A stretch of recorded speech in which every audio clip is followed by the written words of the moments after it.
क्या आपने कभी अपनी जिंदगी में सोचा था कि दुनिया का सबसे बड़ा स्वघोषित डॉन यानी सुपर पावर अमेरिका इस कदर घुटनों पर आ जाएगा कि उसे अपनी इज्जत बचाने के लिए छिपने की जगह ढूंढनी पड़ेगी। नमस्कार, आप देख रहे हैं विश्व, आपके साथ मैं हूं जिया कौशिक।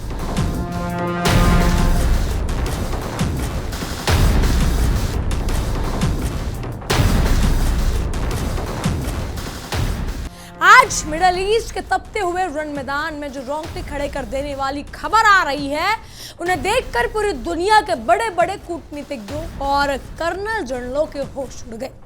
सदियों से 7 समुद्र पार बैठकर पूरी दुनिया पर अपनी धौंस जमाने वाला, बात बात पर पाबंदियां लगाने वाला वॉशिंगटन आज ईरान के सामने गिड़गिड़ाने और कूटनीतिक भीख मांगने पर मजबूर हो चुका है। तो क्या आप तैयार हैं अंतरराष्ट्रीय राजनीति के सबसे बड़े मसालेदार और खतरनाक खेल के पीछे उस असली इनसाइड स्टोरी को जानने के लिए, जिसने रातों रात वैश्विक राजनीति के बड़े बड़े सूरमा की तख्तों के ताश के पत्तों की तरह बिखेर कर रख दिए हैं। साल 2026 की शुरुआत में अमेरिका और इजराइल ने मिलकर ईरान की छाती पर जो चौतरफा विनाशकारी जंग छेड़ी थी, उसका अंजाम इतना भयानक और दिल दिला देने वाला होगा, ये खुद अमेरिकी राष्ट्रपति डोनाल्ड ट्रंप ने भी अपनी आलीशान व्हाइट हाउस में बैठकर सपने में भी नहीं सोचा होगा। 4 महीने तो चले इस खूनी और भीषण युद्ध के बाद अब पासा पूरी तरह पलट चुका है और बाजी पलटने की क्रोनोलॉजी बेहद दिलचस्प है। ईरान ने अपनी बेखौफ आक्रामकता, सुसाइड ड्रोन और हाइपरसोनिक बैलिस्टिक मिसाइलों के दम पर वो गदर मचाया, ऐसा तहलका काटा कि खाड़ी के पानी में तैरते अमेरिकी बड़े बड़े परमाणु युद्धपोत और एयरक्राफ्ट कैरियर थर थर कांपने लगे। हालात इस कदर बदतर हो गई कि अमेरिका की पूरी हेकड़ी हवा हो गई और उसे अपनी बची कुची शाख और इज्जत बचाने के लिए स्विट्जरलैंड के पहाड़ों में छिपकर ईरान के साथ आनन फानन में युद्ध विराम की गुहार लगानी पड़ी, जिसने साबित कर दिया कि अमेरिका अब सिर्फ नाम का शेर रह गया। इस गुप्त को चुकाने वाले समझौते की भनक जैसे ही खाड़ी देश यानी पूरे अरब जगत में सुल्तानों को लगी, तो मानो उनके पैरों तले जमीन ही खिसक गई हो, उनके चेहरे की हवाइयां उड़ गई। सऊदी अरब, संयुक्त अरब अमीरात, यूएई, बहरीन और कुवैत जैसी आलीशान देशों को जो कल तक अमेरिका को अपनी माई बाप और रक्षक समझकर बैठे थे और अरबों डॉलर या खरबों डॉलर उसकी झोली में डालते थे, आज खुद को चौराहा पर ठगा हुआ और लाचार महसूस कर रहे हैं। अमेरिका ने अपनी डूबती हुई बदहाल अर्थव्यवस्था, घरेलू राजनीतिक फजीहत और युद्ध के भारी नुकसान के आगे घुटने टेकते हुए अपने सबसे वफादार और पुराने दोस्तों की पीठ में ऐसा खंजर घोंपा है कि खाड़ी देश खून के आंसू रो रहे हैं। यह इतिहास का वो सबसे बड़ा और काला मोड़ है जहां अमेरिका की कूटनीतिक कंगाली और सैन्य कमजोरी और मतलबी होने का घिनौना चेहरा पूरी दुनिया के सामने एकदम बेनकाब हो चुका है। तो चलिए बिना एक सेकंड गवाए इस महायुद्ध के सबसे मसालेदार, तीखी और झटपटे हिस्से की तरफ बढ़ते हैं जो आपके दिमाग की बत्ती जला देगा। आज हम आपको परत दर परत समझाएंगे कि कैसे एक तरफ ईरान अपनी धमक और बारूदी ताकत से पूरे मिडिल ईस्ट के इलाके में अकेला शेर बना बैठा है और दूसरी तरफ बूढ़ा अमेरिका अपनी खोई हुई इज्जत और शाख का रायता समेटने के लिए दर दर हाथ पैर मार रहा है। आखिर क्यों? खाड़ी के अमीर सुल्तान अमेरिका के सुरक्षा के वादों को रद्दी का टुकड़ा मान रही और अपनी नई चाल चल रही। अगर आप भी इस हाई वोल्टेज जियोपॉलिटिक्स ड्रामे और धोखेबाजी के हर सनसनीखेज राज से वो जड़ से खोलना चाहते हैं, तो हम आपको बताएंगे कि क्या है दूध का दूध और पानी का पानी।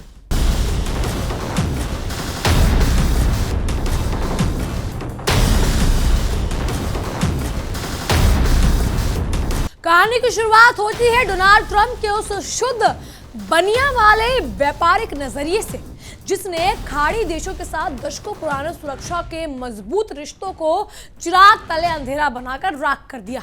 साल 2018 का वो दौर याद करिए जब ट्रंप ने भरे मन से सऊदी के महाराजा को सरेआम जलील करते हुए साफ साफ कह दिया था कि किंग, हम तुम्हारी चौखट की रक्षा कर रहे हैं, अगर हमारी फौज हट गई तो तुम 2 हफ्तों में भी या 2 हफ्ते भी अपनी आलीशान गद्दी पर टिक नहीं पाओगे, इसीलिए मुफ्त की मलाई खाना बंद करो और हमारी मिलिट्री की पूरी कीमत चुकाओ। खाड़ी देशों को लगता था कि अमेरिका उनका सुख दुख का रणनीतिक यार है, लेकिन वॉशिंगटन के शातिर दिमाग में ये सिर्फ एक दम दो और काम लो, दाम दो और काम लो वाला धंधा था।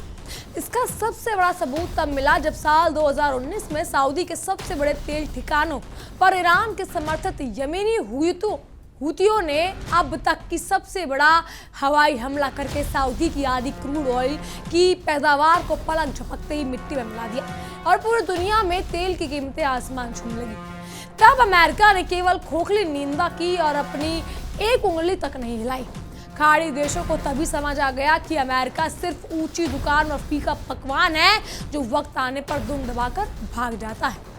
ट्रंप के दूसरे कार्यकाल यानी साल 2026 में ये खौफनाक और कड़वा सच और भी ज्यादा खूनी और हिंसक रूप ले लेता है जब अमेरिका और इजराइल ने मिलकर ईरान पर सीधा हमला बोल दिया।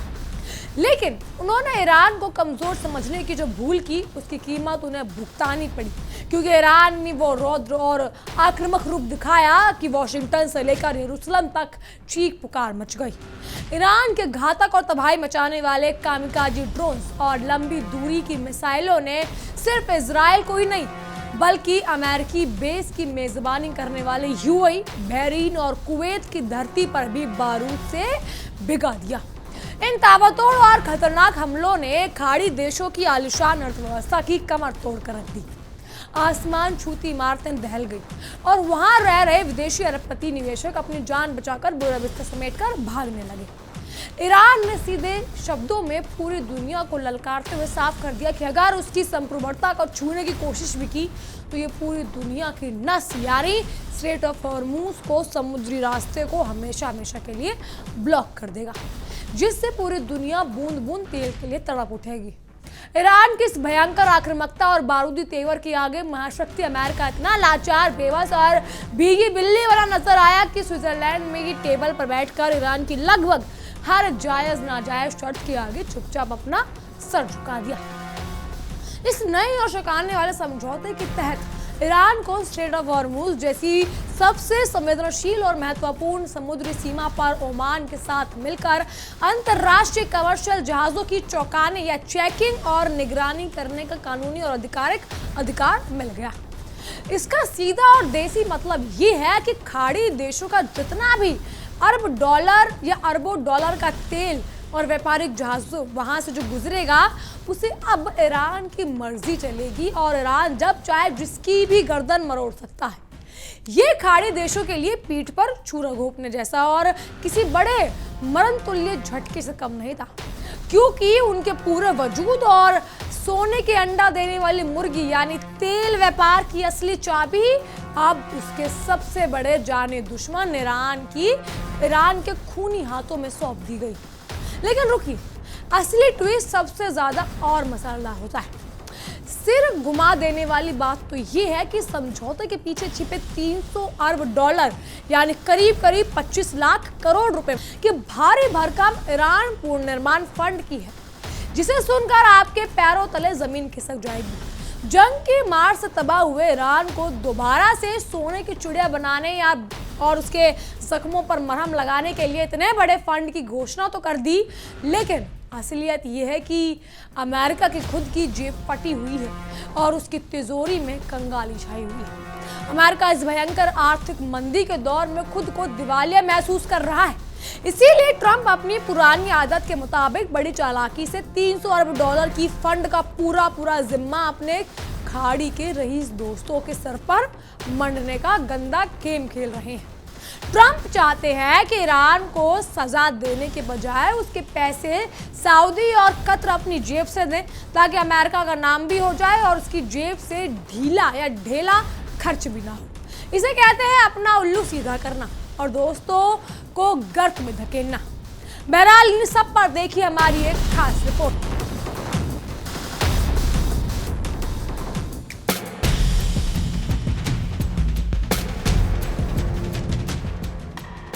ईरान से मार खाने के बाद अमेरिका शांति की टेबल पर आया। शांति की टेबल पर आने के बाद अमेरिका अब उन चुनौतियों से दो चार हो रहा है जो उसके सामने ईरान ने रख दी। जब से अमेरिका और ईरान डील की बातचीत शुरू हुई तब से कई मोर्चों पर नाराजगी बढ़ गई। अमेरिका ने ईरान को 300 अरब डॉलर की पेशकश की, लेकिन ये खजाना, ये पैसा आए कहां से? इसके लिए अमेरिकी विदेश मंत्री कटोरा लेकर मिडिल ईस्ट के दौरे पर निकल पड़े, लेकिन खाड़ी के देश अमेरिका से नाराज हैं। कहानी का एंगल यह है, खबर का एंगल यह है कि अमेरिका एक तो कंगाली का शिकार, ऊपर से $300 अरब का बोझ, और दूसरी तरफ मिडिल ईस्ट में भरोसे का संकट, जहां से अमेरिका को मिडिल ईस्ट के देश ये संदेश दे रहे हैं कि बोरिया बस्तर बांधो और मिडिल ईस्ट खाली करो। इधर इजराइल अमेरिका में भी तनातनी है। अमेरिकी सीनेटर ट्रंप को घेर रहे हैं, दुनिया भी ट्रंप को घेरने में लगी है। रक्षा जानकार मानते हैं कि हर जगह पर ट्रंप ने ही सरेंडर किया है, लेकिन मिडिल ईस्ट में क्या अमेरिका का चैप्टर क्लोज होने वाला है? चलिए डिटेल से आपको स्टोरी बताते हैं। कहते हैं जब से समझौते की बात बनी तब से मिडिल ईस्ट और खासकर खाड़ी देशों में बहुत नाराजगी हो गई। खाड़ी देश में अमेरिका ने ईरान के नाम पर जगह कब्जा किया, दादागिरी करते हुए सुरक्षा के नाम पर बेस बनाया, और फिर भी ईरानी जंग में अमेरिका न तो अपनी सुरक्षा कर पाया और न ही मिडिल ईस्ट के देशों को बचा पाया। इसी वजह से मिडिल ईस्ट के देश अमेरिका से बहुत नाराज हैं। मिडिल ईस्ट के देशों का कहना है कि जब ईरानी मिसाइल और ड्रोन हमले से अमेरिका अपनी सुरक्षा नहीं कर पाया, तो हमारी सुरक्षा का भरोसा कैसे दे रहा है और हमारी सुरक्षा के भरोसे की गारंटी कैसे लेता है? और सबसे बड़ी बात, मिडिल ईस्ट के देश अपनी जमीन अमेरिका को क्यों दें बेस चलाने के लिए? कहते हैं मिडिल ईस्ट के देशों ने अमेरिका को इशारा कर दिया है कि वक्त आ चुका है कि अमेरिकी सेना मिडिल ईस्ट से बोरिया बिस्तर बांध ले। ईरान को समझौते के तहत भारी भरकम फंड भी देना है, और यह पैसा अमेरिका मिडिल ईस्ट से मांग रहा है। मार्को रूबियो को मिडिल ईस्ट भेजा गया है दो बड़े लक्ष्य को लेकर। पहला कि $300 अरब का फंड जुटाना है मिडिल ईस्ट के देशों से, और दूसरा यह कि मिडिल ईस्ट के देशों को भविष्य में सुरक्षा की गारंटी देना है। लेकिन सवाल यह है कि मिडिल ईस्ट के देश अब अमेरिका से कटकर ईरान और चीन का रुख करने लगे, क्योंकि ईरान और चीन में बहुत गहरी दोस्ती है, और ईरान की बातें चीन नजरअंदाज नहीं करेगा, चीन की बात ईरान नजरअंदाज नहीं करेगा, और इसलिए मिडिल ईस्ट एक नया सुरक्षा अम्ब्रेला ढूंढ रहा है। यही वजह है कि हाल में दुबई के प्रिंस ने चीन का भी दौरा किया था। अब मिडिल ईस्ट के देशों से हालात ठीक करने के लिए ट्रंप ने अपने स्पेशल दूत विदेश मंत्री मार्को रूबियो को मिडिल ईस्ट भेजा है। खबर है कि मार्को रूबियो विदेश दौरे पर हैं, मिडिल ईस्ट के दौरे पर हैं, 3 दिन के दौरे पर, जहां वो संयुक्त अरब अमीरात, कुवैत और बहरीन का दौरा करेंगे। इस दौरान मार्को रूबियो मिडिल ईस्ट के देशों को भरोसा दिलाएंगे कि आपकी सुरक्षा अमेरिका करेगा, उनके तेल और गैस के जहाज को इंटरनेशनल मार्केट तक सुरक्षित पहुंचाएगा, उनके हर मामले को अमेरिका पर्सनली सुलझाएगा। लेकिन खबर है कि खाड़ी देशों को अब अमेरिका पर बिल्कुल भी भरोसा नहीं है, खास करके ईरान अमेरिका जंग के बाद और ईरान के लगातार होने वाले हमलों के बाद। पहले आप समझिए कि मार्को रूबियो के खाड़ी देशों के दौरे का मकसद क्या है। सबसे बड़ी बात जो है वो समझौते पर खाड़ी देशों की जो चिंताएं हैं उसको दूर करने की कोशिश है। ईरान को बहुत बड़ी वित्तीय मदद की पेशकश अमेरिका ने की है, जिससे खाड़ी देशों में बेचैनी है। अमेरिका चाह रहा है कि खाड़ी देश ही $300 बिलियन का पैकेज ईरान को दें। यूएई, कुवैत और बहरीन का पैसा देने से इनकार सामने आया है। यूएई, कुवैत और बहरीन को मार्को रूबियो समझाने पहुंचे हैं कि आप चिंता मत कीजिए, अमेरिका आपके साथ है। मार्को भरोसा दिलाने पहुंचे हैं कि होर्मुज में टोल नहीं होगा और ईरान अमेरिका के इशारे पर चलेगा। लेकिन मिडिल ईस्ट को, जीसीसी को, गल्फ कंट्रीज को इन खोखले दावों पर भरोसा नहीं है। मार्को रूबियो के खाड़ी देशों के दौरे का एक और मकसद है। दरअसल खाड़ी देश जैसे सऊदी अरब, यूएई, कतर, ईरान और इस्राइल के हालिया संघर्ष की वजह से अमेरिका और पश्चिमी देशों पर अपनी निर्भरता कम कर रहे हैं। अपनी सुरक्षा और अर्थव्यवस्था को बचाने के लिए वो जीसीसी यानी कि गल्फ कंट्रीज के भीतर रक्षा एकीकरण को मजबूत करने और नेटो जैसे बाहरी विकल्पों की तलाश पर विचार कर रहे हैं। जीसीसी के जरिए नाम से संस्था पहले ही है, अब उसे मजबूत करने की कोशिश की जा रही है। मिडिल ईस्ट में बदलती परिस्थिति की वजह से खाड़ी देशों की रणनीति में बदलाव आया है। चलिए अब आपको जीसीसी के बारे में विस्तार से बताते हैं। क्या है जीसीसी? मिडिल ईस्ट में जीसीसी के नाम से एक संगठन है जिसमें खाड़ी के देश आते हैं, सऊदी अरब, यूएई, कतर, कुवैत, बहरीन और ओमान। फारस की खाड़ी से सटे 6 समृद्ध अरब देशों का समूह। ये शक्तिशाली हैं, आर्थिक तौर पर मजबूत हैं और इनका एक मजबूत सैन्य गठबंधन भी है। जीसीसी समूह की स्थापना साल 1981 में की गई थी। इसका मुख्यालय सऊदी अरब की राजधानी रियाद में है। सदस्य देशों के बीच व्यापार को बढ़ावा देना इसका काम है। सीमा शुल्क को आसान बनाना इसका काम है। एक साझा मुद्रा की दिशा में काम करना मकसद है। बाहरी खतरों से कैसे निपटा जाए, इसके लिए कोऑर्डिनेशन कैसे हो, यह काम है। रक्षा नीति और सैन्य समन्वय बनाए रखना, तेल और प्राकृतिक गैस उत्पादों पर नियंत्रण रखना, क्षेत्रीय अंतर्राष्ट्रीय मुद्दों पर साझा दृष्टिकोण रखना।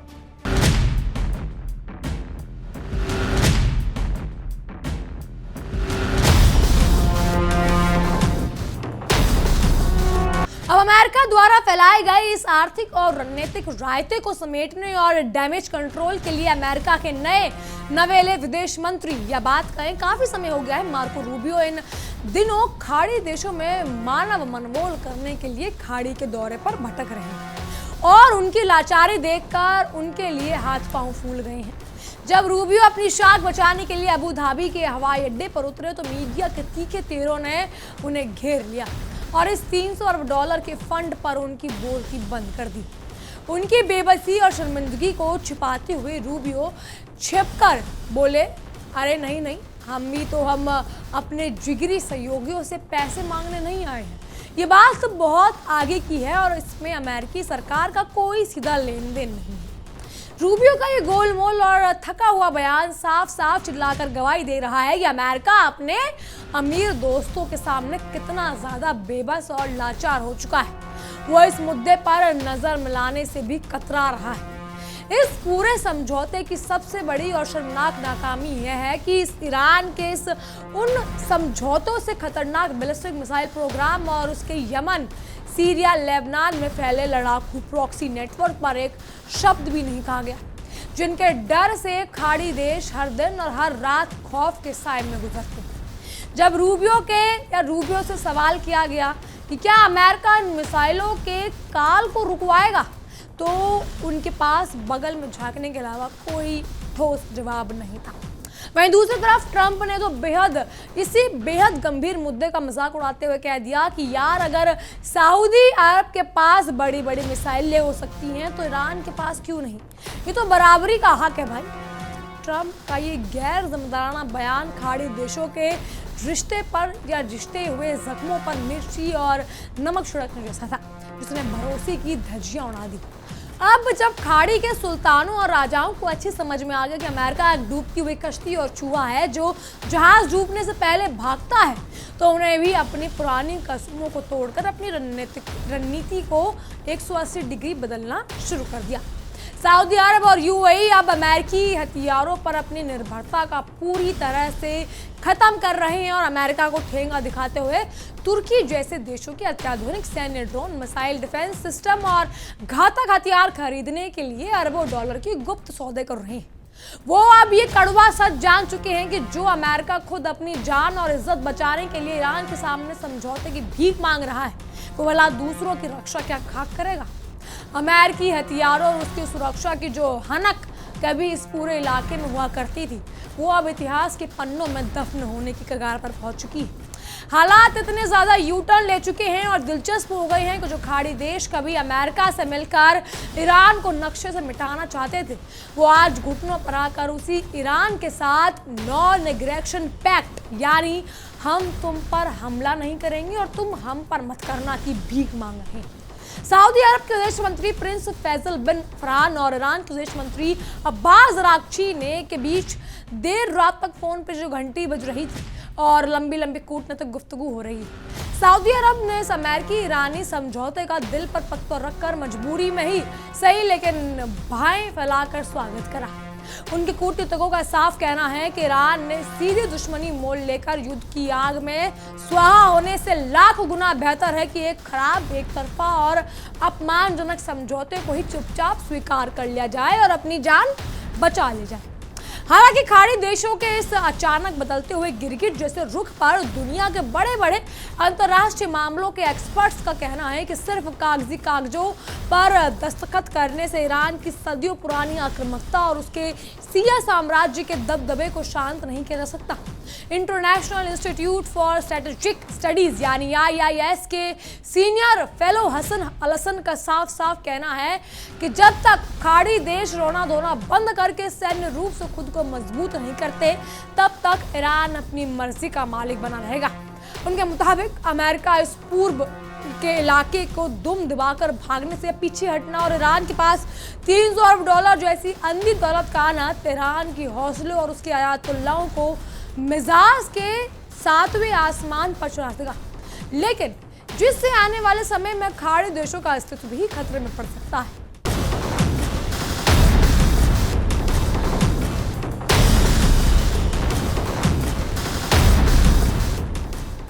सऊदी अरब के शाही और सबसे बड़े सरकारी अखबार असफ अल अस्वान ने इन दिनों जो लेख और ओपिनियन पीस छप रही है, वो इस बात का जीता जागता सबूत है कि अब अरब जगत का मूड और हवा का रुख पूरी तरह बदल चुका है। वहाँ के सबसे बड़े और जाने माने विचारकों का अब खुला रुख है कि एक कमजोर, भूखा और अलग थलग पड़ा ईरान खाड़ी देशों के लिए कभी भी फायदेमंद या शांति का जरिया नहीं हो सकता, बल्कि वो और ज्यादा खूंखार हो जाएगा।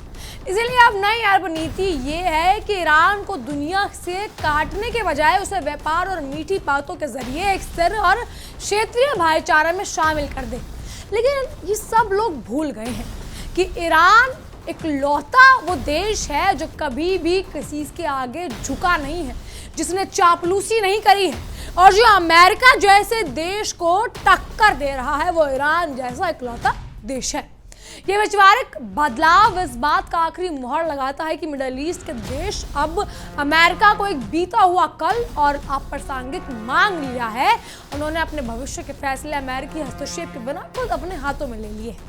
कुल मिलाकर देखा जाए तो इस पूरे खतरनाक और हाई वोल्टेज ड्रामे में खोदा पहाड़ निकली चूहिया वाली पुरानी कहावत है और ये सच साबित हुई है।